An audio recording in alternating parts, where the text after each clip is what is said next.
Okay, so I just got a call from River Church.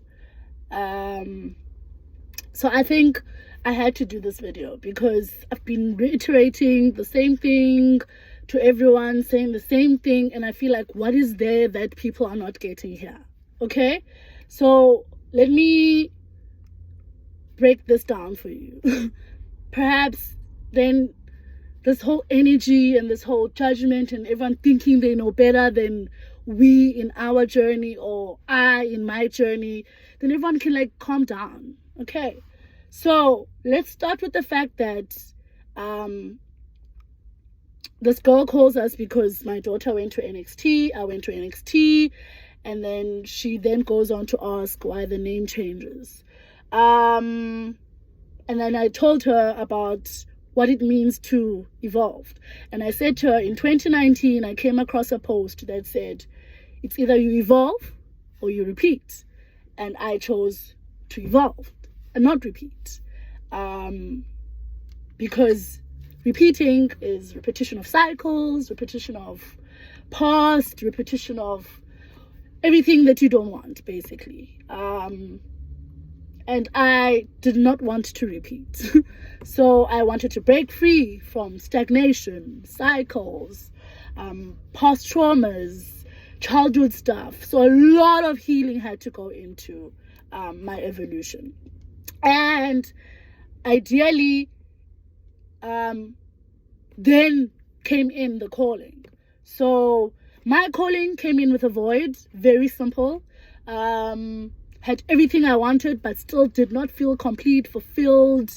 How do I put this? Like something missing. And that's what then we call the dark night of the soul. So I literally had to go through the dark night of soul. What I'm trying to also say is that what I went through, I think 100%, I'm sure most people would have not been able to come out victorious, if not victorious, as victorious or victors, yeah. Because it was very much traumatic. It is deeply traumatic. Worst case scenario I can give you. What's the worst case scenario, Daniel? We've had so many worst case scenarios. We've had days we slept on the floor. We had days where we had the body died, the breakdown of the body. We didn't even go on fasting. It was like forced fasting because of the experience and the situation we were in. And it was literally surrendering to God. And even with accepting the calling, it was literally me taking steps back to God. Going back to what I had moved from. Because remember, God does not move from his position. We move. So... And then when we move from God and everything starts not fulfilling and everything starts feeling like, oh, is this really all that is to me? Am I just a secretary behind a desk? Am I just a mere law student? There has to be more to me. I can't just be this person. And hence then we go to purpose-driven life. So by the time Elevation Church had came out to say, hey guys, 2022 is all about purpose-driven life, I had already depicted that before, because around about 2018, 2019, 2020, COVID hits, 2021, another transformation hits, the world is now trying to stabilize. 2022, everyone wants what they want now. They want to, find their feet, they want to regain, they want to rebuild. I had already known that that's the direction that was going to go, because remember, I had my awakening in 2018 and 2019. And to surrender to a call as very hectic, because you are basically saying you are only hearing God. You are hearing higher power, and everything else is there, yes, but does not really matter. So, you feeling hot, eh? Yes. I know. Where is the... I'm also feeling hot.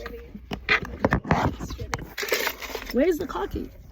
It's sweating. But it should be around. Is it fine? Okay, you can open the door. So, basically,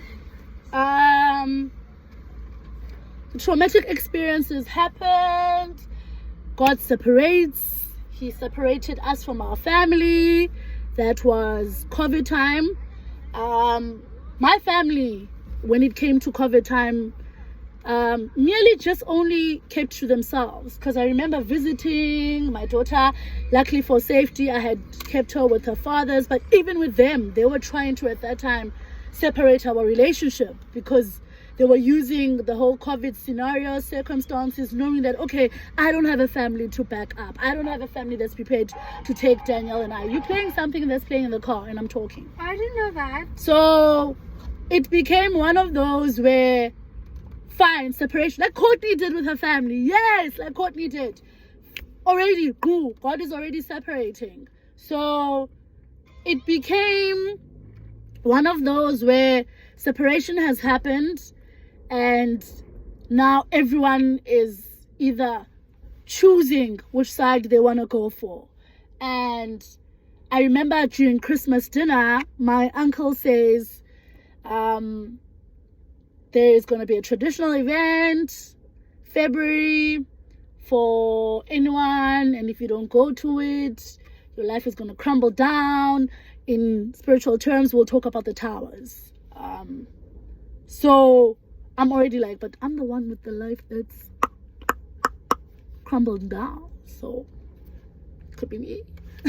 You know what I mean? Because I was starting to also lose things, see the whole detachment, the towers.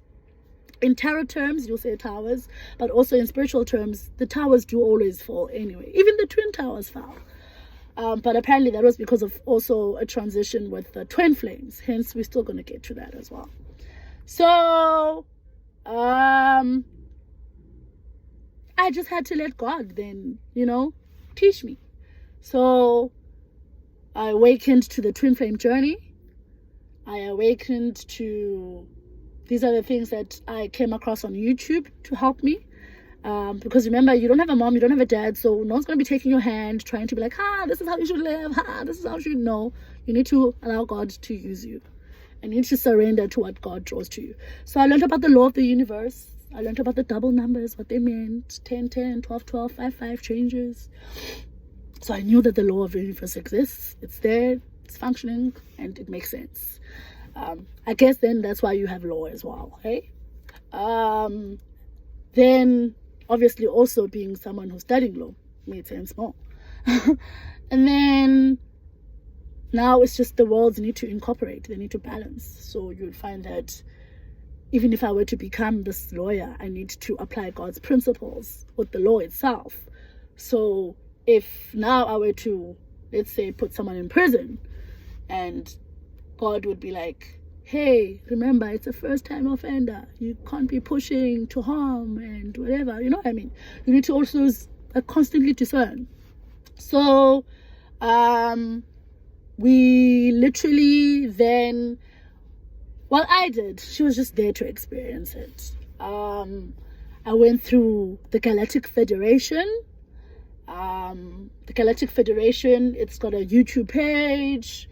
And they are, how can I put it? It sounds alien-y talking, but I'm able to transmute that. Remember, I was a secretary, so I did a lot of writing and transmuting and listening. And so when that then helped me to be able to hear and discern and to transmute, so I got a lot of downloads from Galactic Federation, Awakening You page, Liz, Twin Flame Journey, George, Twin Flame Journey, but for the masculines, because Liz and George are both married.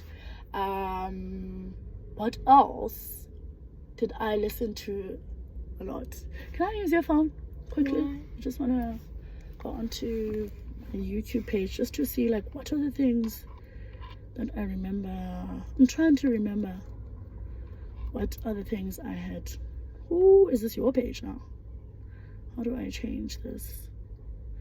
So we went through a lot of an awakening. So when someone says to me, God's child. I don't think there's any other person who is more God's child than me, because my journey has always been like that. Like, you'll find that from the day my mom passed away, I had to find a church. Yes, I had a home, I had a family, but they were not as unconditional loving as I wanted, and I could only get that from God. So I didn't want to buy my love, but I had to at that time. Because remember, you are an inheritance baby. Oh hell no, they're probably gonna wanna confirm this now. Where's my other phone? It's not here. How do I go onto my page on YouTube here without having to... That confirmation, that's how I got my confirmation. To do my confirmation to log into my account. I know, but the thing is, I'm not trying to log into. I'm trying to see the pages I went and followed.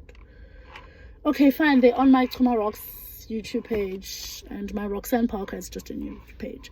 But basically, let me just check what the ones that I know. Awakening You. There was the girl who sounded like she was meditating. Yeah. For instance, now Awakening You has just released let's co-create the new world. Okay, let's hear what they're saying. 5 hours. It's Archangel Michael. How am I the bad one? How am I the bad one when I'm listening to Archangel Michael? How am I the one now who's mad? Okay, let's continue. So it's what I would listen to, transmute. If God wants me to share it, I'll share it. I feel it's very vital because it's talking the latest information. First of all, I would like to say something to this great group. Keep creating. Keep living the future. Keep vibrating whatever. That's what I call evolution. I'm like very much ahead. Okay. In my own way. Then after Awakening You, let's go for the twin flame journey. What is it? Guided by angels. Okay. There's Liz Harrison. She's amazing. That's where I actually even learned my tarot. Yeah, so I think her latest video is Twin Flames, Your Journey is Unique and Special. That's cute. And then what's George again? Blue Eyes Tarot. Blue Eyes Tarot. That's George. Tarot. You don't say tarot. It's tarot. Twin Flames. Then in the male, if I was in front of you now, this is what I would say. Oh, so everything is spiritual, guys. Everything is spiritual. What else did I listen? Of course. Ooh. I won't. Yeah. I listened to many things. Like, obviously, I went through your TD Jakes. I went through your Joel Steam. I went through your Joyce Ma'am. I went through all on faith. Jewish Jesus. I love Jewish Jesus. That's where I learned all my Hebrew stuff. With Rabbi Schneider. Yeah, Jewish Jesus. So, yeah. Oh, Jewish Jesus. Oh, he still uses even the shofars. And why your challenges are really blessings. 100% Jewish Jesus. Then after that, what other things I would normally like go on to? I love my Hebrew learning because I literally studied almost all of that with Jewish Jesus. Elevation Church, Elevation Worship, Elevation Church, Elevation Worship, name it. That's where I got almost all my healing. So I've gone through a lot. Stephen Furtrick has helped me a lot. The thing is now, this is where I'm not fighting, but my argument with the River Church or Faith Network. Is it fighting? Argument is literally the definition of fighting. It's not fighting. It's just I had an argument. I had a fight. Not The fight fighting. is just physically. That's what it means. The fight is more physical. Okay. An argument is more speaking. So you could say you had an argument. I don't have an argument, I was saying. Okay. I'll give them a typical thing. Like, for instance, this is just your normal preaching. Is this a normal preaching? The cloud is coming. I remember watching this. So I had the cloud is coming. I had your day of settlement with River Church, but I was like, when is this happening? You know? For the first time. Okay, this I had to finish because I remember Pastor Andre moved from allowing The glory of God to just Just take him through with this service, because I remember he even said, guys on DSTV, I'm about to go off, but if you want to continue with us online. So the cloud got that 100%. But I wanted to just like differ, man, with what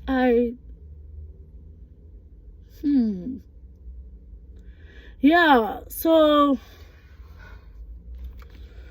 how do I put this now without sounding bad? Church, let me go and check River Church. They don't have anything here on River Church. Okay, baby, Faith Church.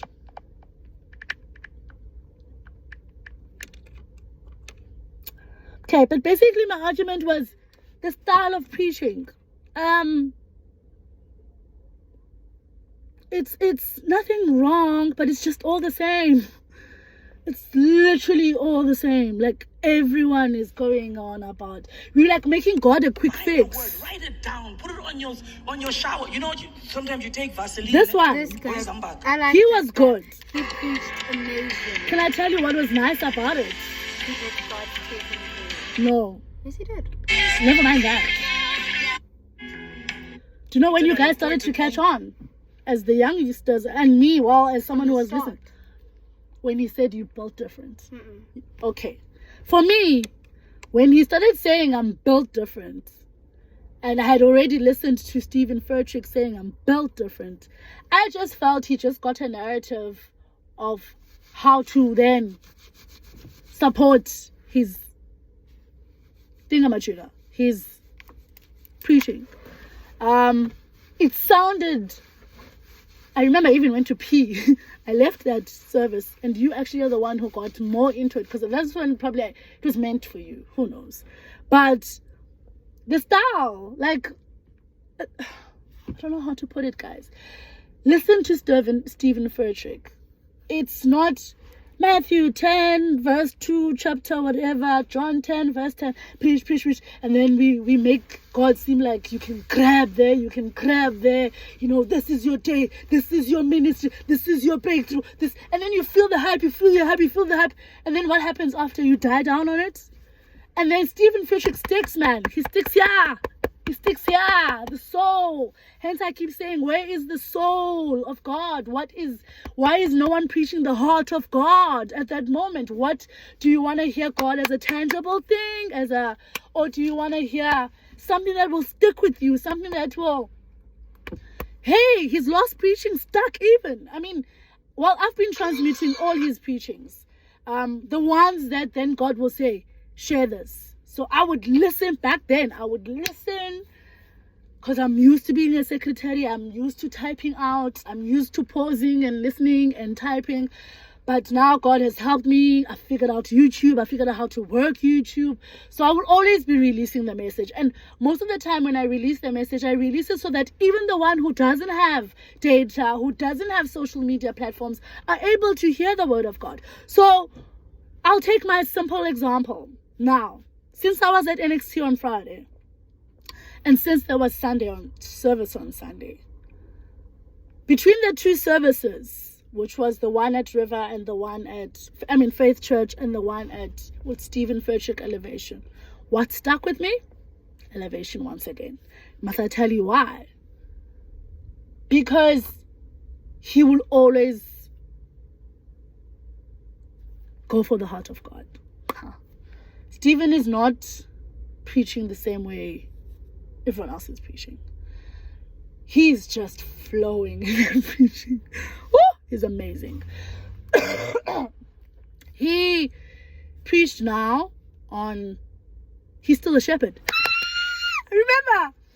And it's what I would say, take my example. Okay, I'm someone who's lost a job. Past 2 months has been sleeping on the floor. Has gone through a journey, both traumatic and non-traumatic, who's had the towers fall down and crumble, who's detached and lost from the family life, who doesn't have friends anymore, who is just, yeah. So how would you want to help that person? Would you want to make them feel like, you know, let's pray for you. I can pray. Do you know that I can actually pray? Yeah, I'm very good at it. Would you rather be like Rabba Shakandara Bosia Kendere Bosia and pray for the person and they get up? Or would you rather go deep, like speak to the soul, like, you know, because the soul, when you speak to the soul, it's something that they can carry with for the next month and the next 2 months. It's not, you know, they're not going to need another dose or another injection of the Holy Spirit of the Word, because it's stuck. It spoke to the soul to know you are still led, because that's what he said. He said, you are still led. You are still led by God. You are still the sheep. He's still the shepherd. Which is what now for someone who's been thinking they've been led ever since they started their journey. They don't want to now find out in the middle of their journey that, hey, I've stopped being led. I need more. I need a hand on my head. I need this. No, man. I've passed through the stage. I grew up in a church system. I'm not looking for signs and wonders and miracles, and I can do that. I can lay a hand on someone. I can touch you. I don't want that. I want depth, the heart of God. So I mean, can I quickly check, use your phone now, just on the couple of preachings I've just literally stuck with Stephen. Let me just check here. I remember the things that he's helped me with. Fixing what's really broken. For instance, a lot of the times I thought I was the one that was broken, that I needed to fix me. And then after listening to Fixing What's Really Broken, I realized, I remember even wrote out a status on Facebook, guys, all this time you made me feel like I was the problem when I went through the cells, but yet I was the one who was helping to fix the system, because you can't put an 11-year-old in a cell. You can't run the world as if there's no grace of God and okay, you want to go eat? Yes, You feel like you're going to vomit? Then just go to McDonald's. You can go eat. So I had to, you know, carry that alone. And hence I always go like, I don't think the things I went through, you guys would have survived. Whoever is busy thinking better at this moment or judging, I don't think you guys would have survived. Honestly speaking, you would have packed bags, went back home, gone for comfort, gone for family, gone for the usual, safer, sounds nicer, it's better. I don't remember when last I watched TV, because all I've been doing is sitting on the Word of God. Yes. So I literally even left TV for YouTube ages ago. Because I think it was even that time during Corona, and I realized that the news are just feeding you negatives, and I was like, God is like, switch that off. I'm dealing with you now, individually, so let's work on you and your salvation. It's purely being it. And so when someone says to me, I just wanted to say, work on it. I've been working on my faith. You lose a mom, you lose a dad, you lose a parent, you have no one on earth, you are an orphan. So who do you look up to? Who guides you with your next job? Who guides you with your next life? Who tells you where to go? Who tells you what to eat? Who tells you what to stop eating? Who tells you God, God, God, God? I even said to her on the phone, but sweetheart, I'm still the same one who went through the lion's gate. Have you? I'm still the same one who does meditation and opens up her 7 seals. Have you? You know what I mean? So just because I'm being gifted differently, or I'm being guided differently, or because I've chosen Elevation Church and how it's helped me, and how Stephen preaches differently from how everyone is preaching, it doesn't mean now I need to be the one that everyone is thinking is going mad, just because that's where I got helped. And rightfully so, I said to her back on the phone, I said, yeah, I've been in River before even Pastor Nile preached. Back when Pastor Andre and Jenny used to preach, back before even the dome was still an idea and everyone was collecting money, and even, oh my word, I've been in this church thing. So now you're saying things that I know to me and I can't even depart from, because they've been there ever since. 32 years old. So for someone who has lost her parents since 12, you wouldn't be anticipating her to know anything else but God. She's here because of God, not because of family or friends or everyone benefited from that. Yes, because you're an inheritance baby, but ideally you're still an individual. So you need to find your identity with God. You need to find your purpose with God. You need to step out of what you have. Yes, you've got the job, but I felt like there had to be more to me than the job. And especially with my job, the minute I started studying and evolving, and it for the 10 years answering phones, becoming a secretary, becomes routinal, becomes a cycle. And I felt like, why aren't you using me for everything that now I have come to know? So it's like I've got this gift that I'm carrying, but I must die with it. Really? Do I have to die with my gift? I don't think so.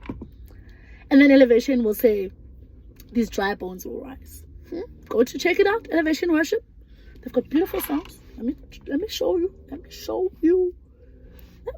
you. So my argument was that I've been in the system, whether it's system with work or system with justice, and then OCJ, and then private law firms, and then the system with church. I've always grown into I'm a system child. So who else would know when things are working and not working? I've had, guys, from the minute my mom passed away, I remember even her estate was handled by the Master of the High Court, Guardian Fund. I've always been in the system. By the time she then, it moved from then, because I was still at Kingsbridge High School at the time, it moved to ABSA Trust. Still been okay. So the only thing I just needed was the love. And well, the unconditional love. Because for me, I had to, when we went through our reunion as a family, and my family started grouping themselves, and they couldn't be like, okay, we'll take you as a part of us going forward, and you'll become a sister to these kids or whatever. I still had to take that photo alone. So I was like, okay, so which means, why am I still here? You know what I mean? Because the person who I'm here for passed away. So who am I now outside that? Okay, where was I going? Elevation Worship. I want to show you the songs. Oh, my favorite, Gyra. Love it. Lion. These are all my favorite songs. Gyra, Wait on You, Graves into Garden. That song helped me during my 2018-2019. Ashes helped me because that's how I felt at the time. Ooh, so much. And also, what was I gonna say again?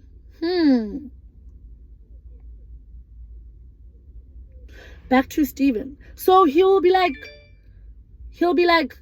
building backwards. Okay. That's catchy. Because then you're wondering, but for someone like me who still needs to build, am I building backwards? Am I building forward? You're disappointed, now what? For someone like me who's been disappointed, what next?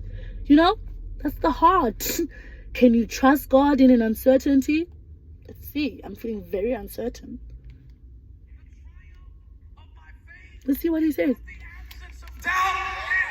The triumph of my faith is the ability for the light to shine in the deepest, darkest recesses of. And I chose to become the light. I did. I chose to become the light. I chose to be used by God. To the point where I actually can't even sleep at my place without the lights being turned off. I cannot.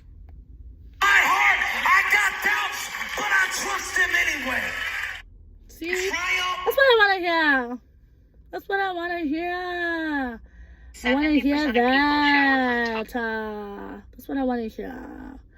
And then, another thing with Faith Church, I remember I was saying to this lady now, CRC Church. Same concept with Faith Church as well. Felt like the concept was very much the same. Their broadcasting is the same. Their backdrops are the same. Their style of preaching is the same. Their youth is the same. Everything is just the same.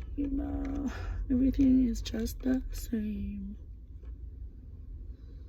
Okay, I love what they're doing now. We wrestle not against flesh and blood. I like that.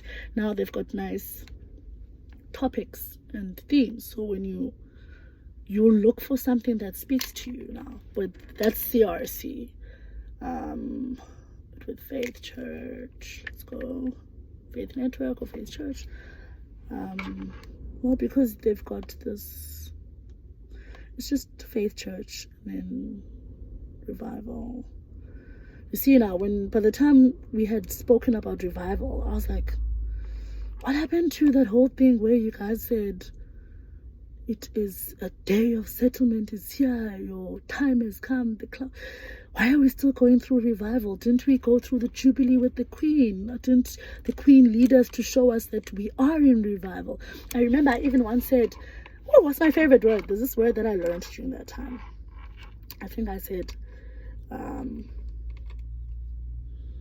because if it would be a bad year, it would be a mutatus, I think it's mutatus, mutatus, mutandis. Let's see, what does that mean? No, I said it would be, what's this now word I used? There's a word that God told me about, mutus.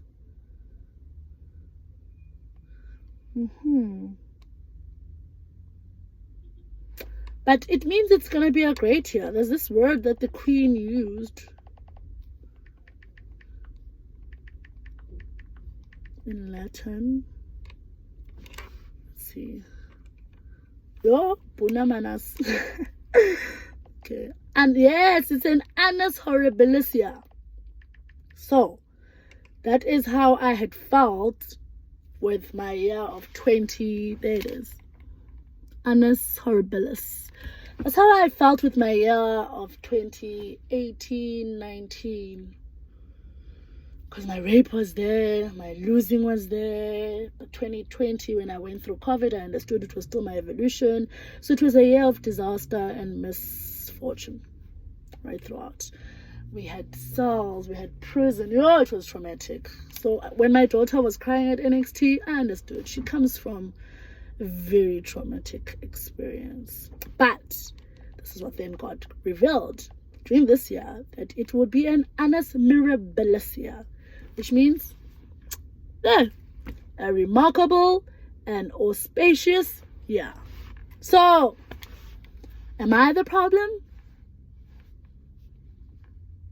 I don't feel I'm God's child. I just feel like I'm his favorite. Am I evolved? 100%. So 100. So I chose to evolve, and I went through what I went through. I went through all of it. All of it. All of it. All of it. Woo! All of it. It was bad. But we came out strong. The shrooms helped. I won't lie. The shrooms, number one. They helped me. Sessions helped. Even with my sessions with therapy, it was a matter of like, I remember what I later once said. He's like, okay, what changed? So I started speaking. I don't go to church anymore. It's like, well, go back to what you know. How have you been living all these years? How have you become the person that you've become till date? I don't know. Are you God? So then go back to God. So literally I slept with my Bible, opened it up, and I've never stopped opening it up ever since. I've never let God stop talking to me ever since. So yeah. And then the Parkers came about now. Whether you call it reincarnation, it's up to you. Whether you call it evolution, it's still up to you. Whether you understand it or you don't, it's still up to you. But it is what it is. And I've come to a point where I'm actually happy now. I've never been more happier than I am now, you know. Even if it all looks bad, but I'm happy, and I'm even happy to serve God in the process of that. I remember one time when we were at community church under Apostle Mangaliso Machobane, and I was still like a youth leader with the other youth leaders, and this gentleman came from Johannesburg, and he was preaching. This young white oak, he came, I think, from one of those big churches in Johannesburg where all celebrities go to, whatever. And in this youth conference, I think I was emceeing with Taban, and he goes on to then say, guys, we're going to pray for the youth. And this prayer is not going to come from himself. It's like, you're going to need to open up your hands, I'm going to touch your hands, and you're going to pray for these kids. And he did that. I think that also transformed my life, because the first time then I was praying for this kid, I literally just prayed and just saw everything that she was going through while I was praying. And while I'm holding her now, as she's crying, she starts whispering into my ear exactly what's going on.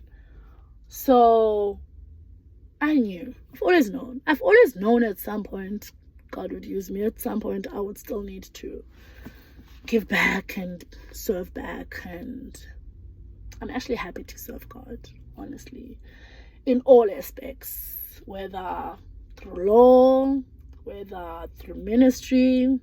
I'm good with that life.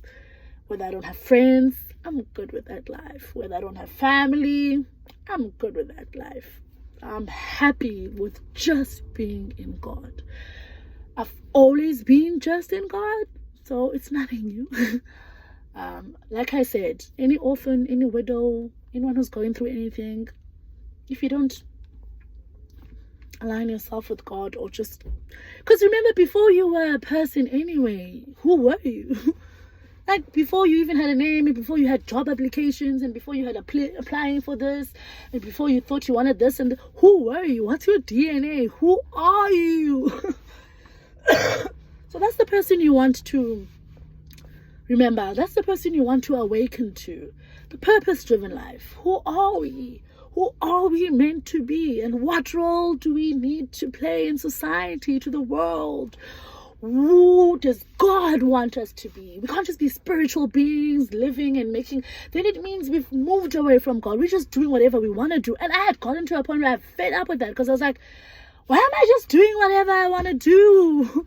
It leaves me with no fulfillment, because there's just that. No, don't want to do what I just want. I don't want to wake up and be like, oh, I'm waking up. That's when depression kicked in, because I was like, there has to be more to it. It has to. And for me, I also intended to change a lot of stuff. For instance, my family's not a family that's got marriage, like, especially with the girls. We don't win that department. All the guys are married. I think that one of the first families I had to watch and grow to, like, God used to model family life for me, it was my uncle and my aunt. They have three beautiful kids. 3 beautiful kids of their own, and I'm one of the kids that had taken in while my mom had passed away, but ideally I kind of like chopped and changed and then ended up in hostel and boarding school. But and then to my other aunts and then back to them again. But I had already decided that they are the ones I want to model, because they had a family life, they had the church life, how they spoke to each other, how as a couple they resolved things. So it's the life I kind of like sat down to say, God, that's the kind of life I'd like to have. And also the only difference is that my life still does like both. Like my family still does both traditional stuff and Christian stuff. So I had already separated from that a long time ago. In fact, even growing up, I didn't do much of those things, because you'd find that, let's say there's something that needs to happen, I've got an exam, so God had already separated, or New Year's, I'm at church every New Year. So yeah, guys, it's been a journey, man. So this whole thing when people think they got this, I don't think anyone knows God than I do right now. Even if they do, they know them with their own journey. No one's judging that and no one's questioning it. So I don't know why mine needs to be questioned. But yeah, so I've gone from an orphan who went to orphan with money, because obviously my mom left me an inheritance, to thinking maybe if you buy love, you'll be good. Up until I had a child and my family kicked me out. They're like, oh, go to the villages. No one wants you and your child. But then maybe it was a punishment. Who knows? Then I met Mr. Pope. Oh, my God bless his soul. Gordon Pope. Yo, I met him and my daughter was on my back and she was falling and that man took me in, came in as a secretary with him, went to court with him sometimes, got to know what happens in the courts, did summons, did default judgments, did warrants of executions, learned the system. He did my license for me. Ooh, I've been loved by God, hey? And then even when I first applied for my job at Department of Justice, it wasn't a matter of I'm needing a new job and I need more money. I'm not that kind of person who's moved like that. Like, for me, it had to be one of those, what next? Because, like, you know how Stephen Furtick was like, you are led? Like, what next, God? And I remember that time I went to Bishop High Court to go serve documents for Mr. Pope. And then the gentleman at the desk, Mr. Oliphant, he's still there, I think. Yeah, he should be there. He's like, look behind you, there's a couple of adverts. And I looked back, I took the adverts. I didn't immediately even do the application, and it was for a position of a secretary to director court operations. So you see how God has always been placing me in these positions as well. Like, so it was a new office, newly built, and I'm always having these first-hand experiences. And so basically my boss at the time was the director court operations, so we looked after the whole of Eastern Cape. That meant about 86 courts, I think 89 with the other courts around, and it was best experience because I'm on top of my feet all the time. It's hectic. I won't lie, because looking after a lot of courts, making sure courts are functioning, interpreters are there, but you know, because courts have your area court managers and your court managers, my boss just literally was like the umbrella part of it, you know. So she had to make sure Eastern Cape's courts are running. She still does. And yeah, it was the most exciting job I've ever had. Then, obviously, because there was never like a boring moment, because courts always have problems, like with their own problems anyway. So it was fun, you know, and I love helping. So if I could do anything to help, I was always there. I remember I even dealt with the clients who came in, because remember, if you've got your court experiences and you don't like it, the regional office. You'd want to see the director court ops. You've got this. So I learned a lot with Department of Justice. And then in 2015, that's when I got to East London. In 2013. In 2015, that's when I got my transfer. So we were told then, my boss and I, that we need to go open up the office of the Chief Justice. So as a provincial center. So the office of the Chief Justice at that time now was moving from being a national department to also opening up provincial centers. And to think I was a part of that, thank you God. It's amazing. Best experience. High court, yeah. So your judges are. So yeah, love my judges. I actually do love my judges. I just feel like judges are very important people to society. They just need to be given more platforms. They need to be given faces. Like, it's nice.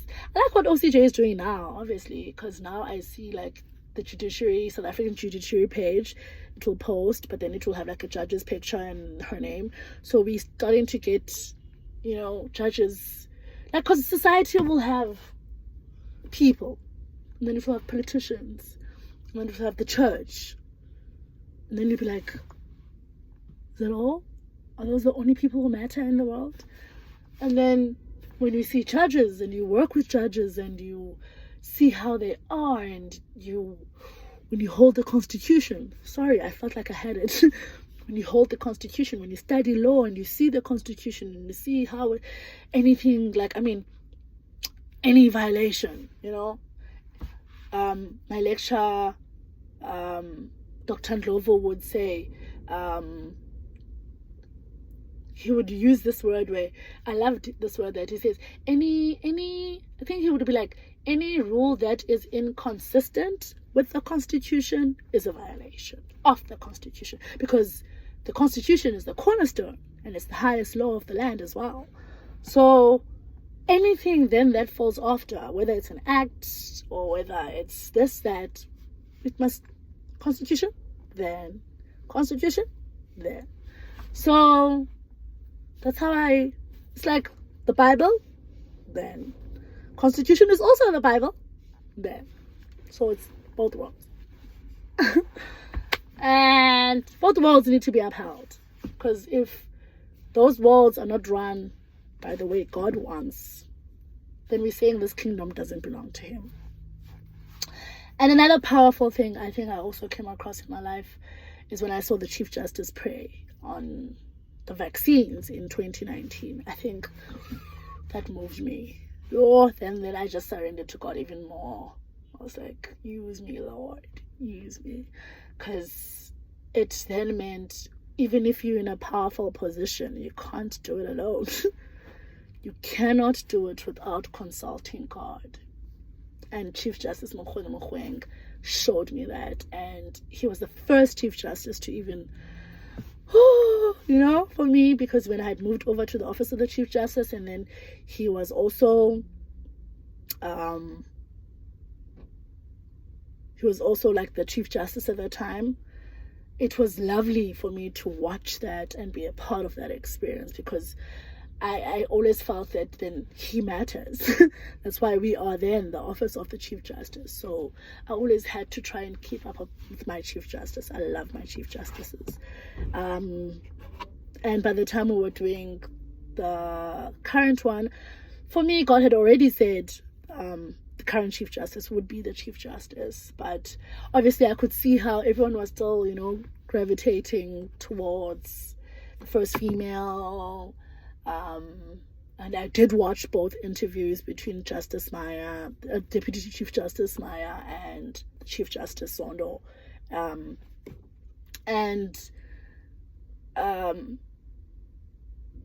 I felt like, I think the nation still needs a father. You know, maybe I need the father. Who knows?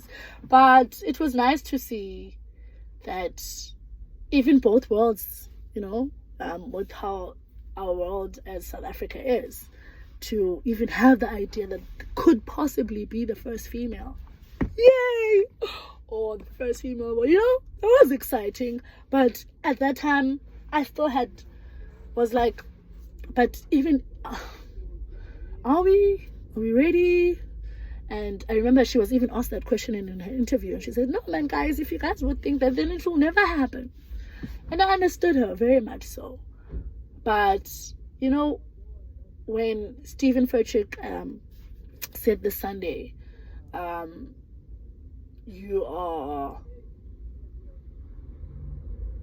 he's still a shepherd, and you are still being led. It just summed up everything. It summed up to know that if you know that, he even went to the story of David and how David was a shepherd, became king, called by God. If you know that you are led, you're fine. Everything else doesn't matter. Honestly, it doesn't. Because how are you going to unravel yourself or find out about yourself or meet yourself? I know for any journey anyone goes through, all you ever meet is yourself. Look at yourself in the mirror. Meet yourself. Look at yourself at the end of the battle. Any journey you go through, you just meet yourself at the end. So that was nice.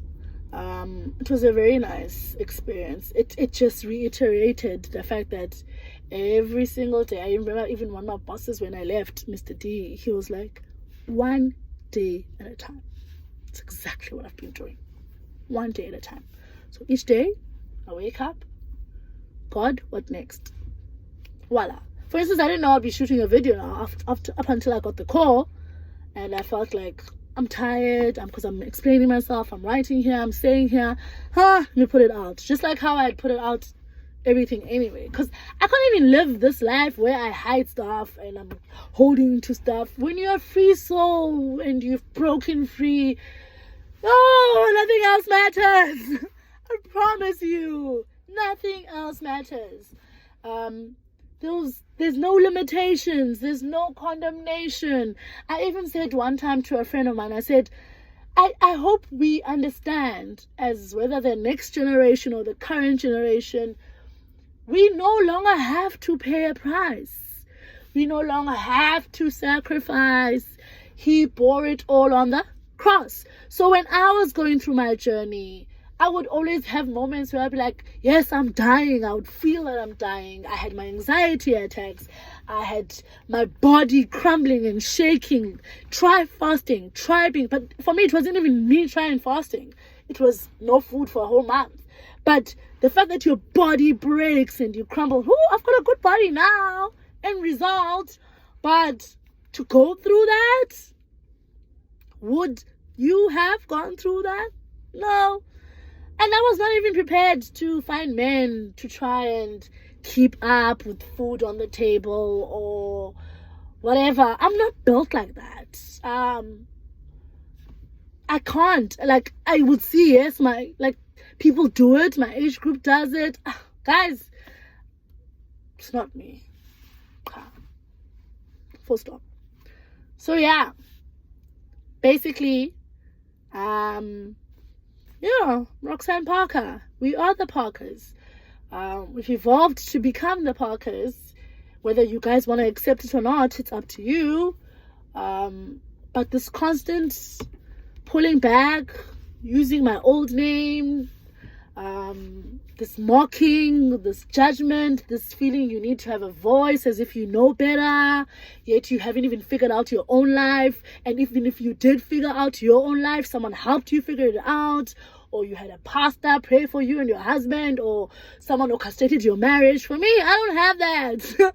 No one's gonna orchestrate my marriage here, you two. I need to go through it spiritually. I need to manifest it into existence. I need to learn about love the hard way.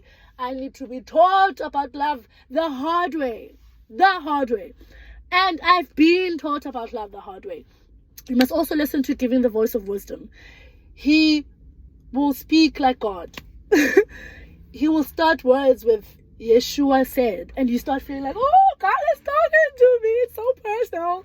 So, and I remember the last one I was listening to on Facebook. I mean, not on Facebook, on YouTube. He was saying, Yeshua said, you are love.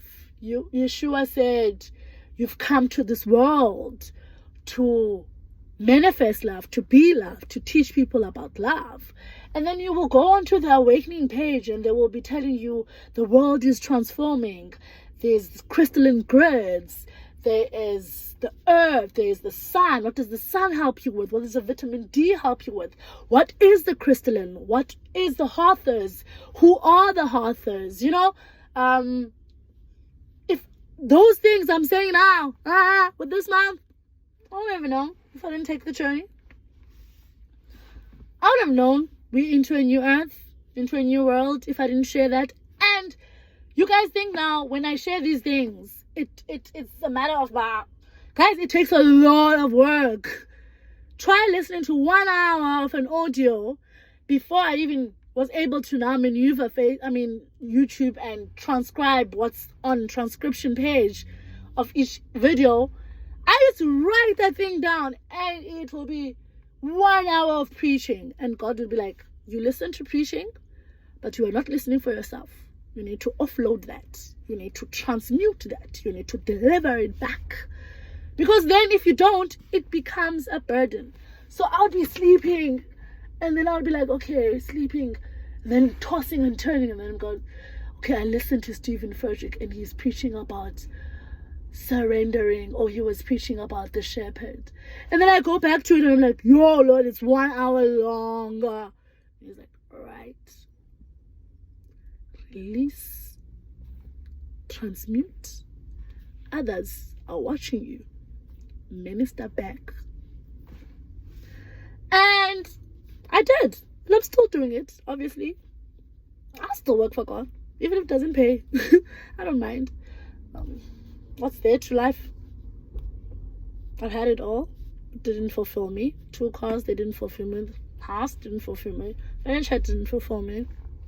This fulfills me, so I don't mind. Yeah.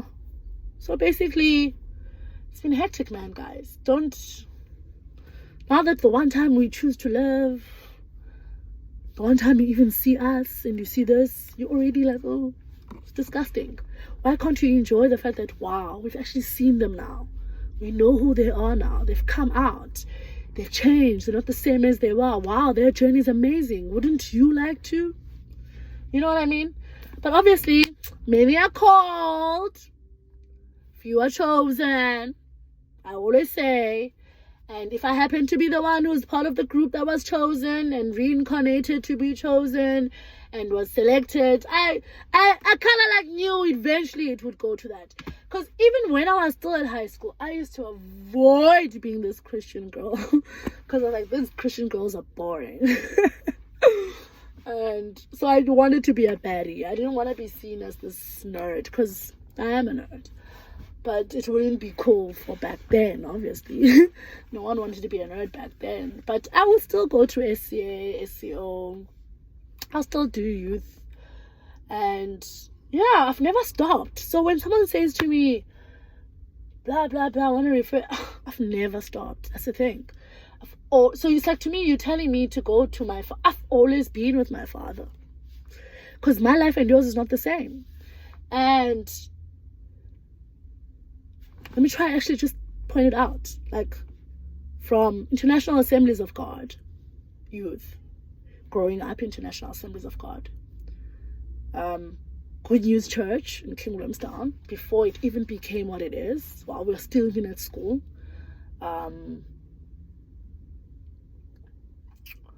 Community Church, because then Apostle Mangaliso left Good News, opened up Community Church, to getting into East London, getting a job, finding a church, and I think my first church in East London was Downtown Christian Center under Pastor Maureen. Even them, when they were doing that jar and collecting, I was still there, collecting, being part of everything, still. And then they eventually left the old building into the new building. Number one, still part of that. Faith Alive, from Frere Hospital to the building in Southernwood. Number one, still part, community church down by Frere Hospital. Some will say it's Ginwin. The one that's there, community church again. Part of again. Christ the Seed of Hope. Pastor Mashudu, Dr. Mashudu, started at Forte University, then opened up at Southernwood, part of that as well. Then River Church, way back when even Pastor Andre and Janie used to preach, was there as well. Which church haven't I gone to? I'm trying to think which church I haven't gone to. Oh, yeah. I also went to, who's this? Pastor Chris. Yes. Oh, I went there to challenge that pastor. But it was okay. That was like on my journey. I think it's by Mr. Price, down in town. Yeah. See? Been there as well. So yeah, so really guys, it is what it is. So it's either now we're serving, and yeah, for now I'm ready to serve. I love NXT, so I'd love to be a youth pastor with NXT. Obviously my style of preaching, definitely Elevation Church kind of style, very free. What else? If not, then I just continue doing my videos.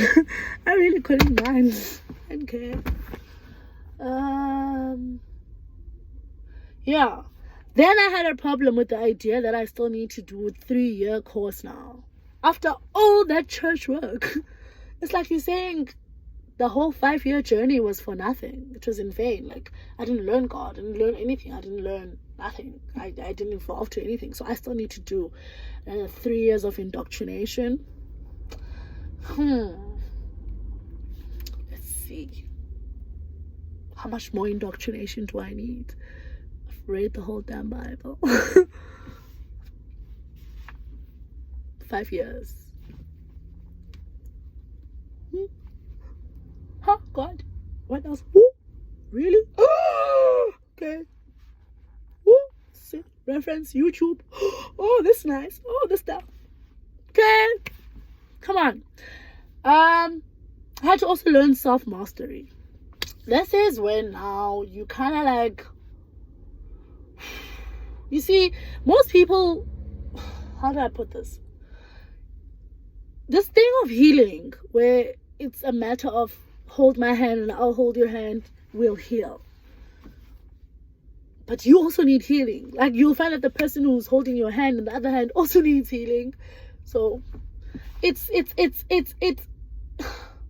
doesn't work like that. Like, even with my admission at St. Mark's, remember I had antidepressant pills, and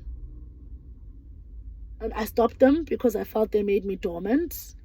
And I just wanted to heal naturally. I wanted to heal naturally. Like, I was like, God, heal me naturally. If I can show you my skin, I had bad eczema.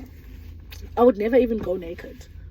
Now, naturally. So that also was part of the process, because now you literally, if you're gonna want to heal naturally from depression, anxieties, you really need to surrender to God, because that's the only way you can heal. I'm not saying antidepressants don't work.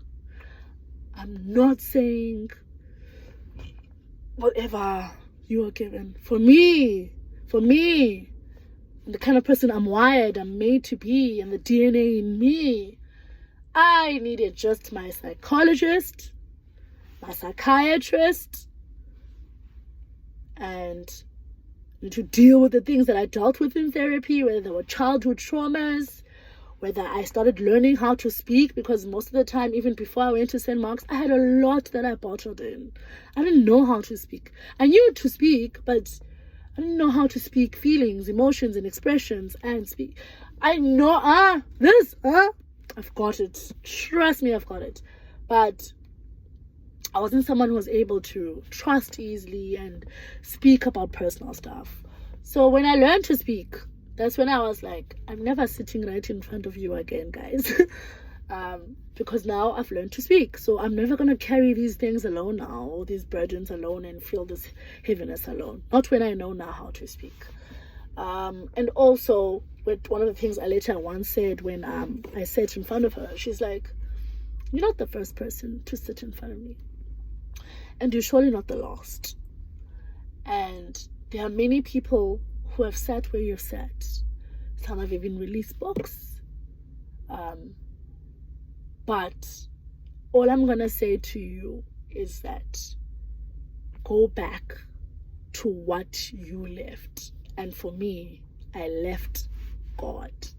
I had enjoyed East London to the fullest, doing my own thing, wandering and not giving it care in the world, as long as I had a job, as long as I had a car, see my daughter when I see, try to become the best mom how I can, and all those things. Did you get something to eat? Yeah. What did you eat? Fries. Oh, just fries? Some cold drink. Iced coffee.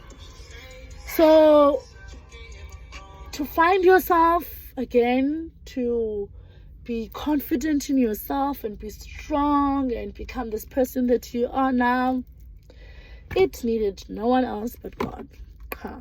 And you guys make God seem like, I don't know how you put it, man. You make him seem like anyone who loves God should regret it. They should start questioning it because you question what they go through and then you make them feel like there's doubt. Remember, most people, all they ever want to do is to be listened to, because any person who sits in front of you is going through an experience that's different.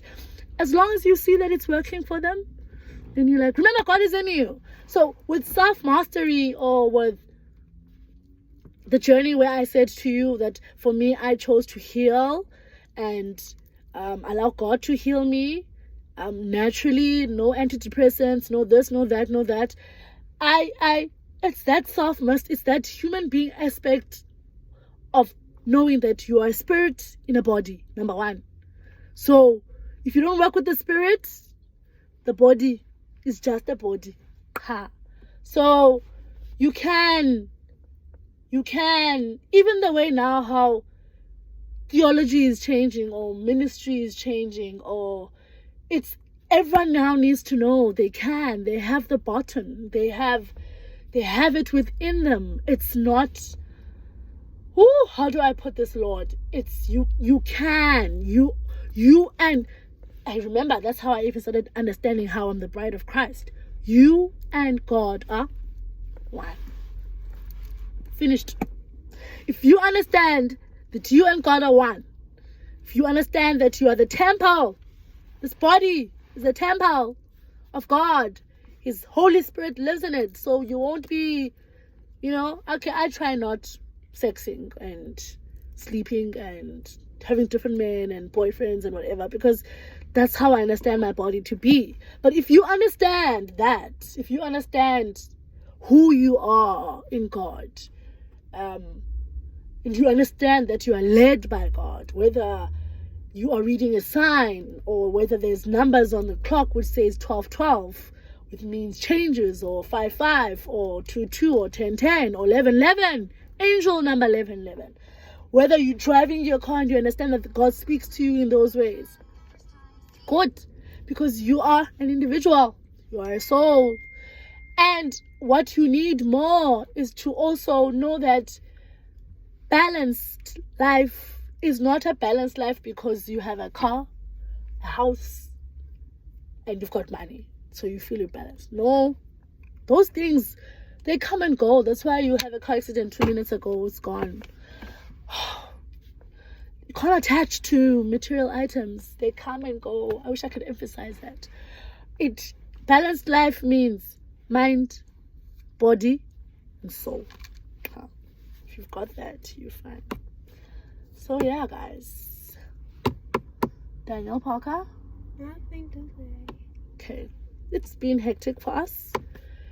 It's been traumatic, but it's been beautiful at the end, because we have now come to a point that even if you see this beauty is not because I got a job or I got a man or whatever.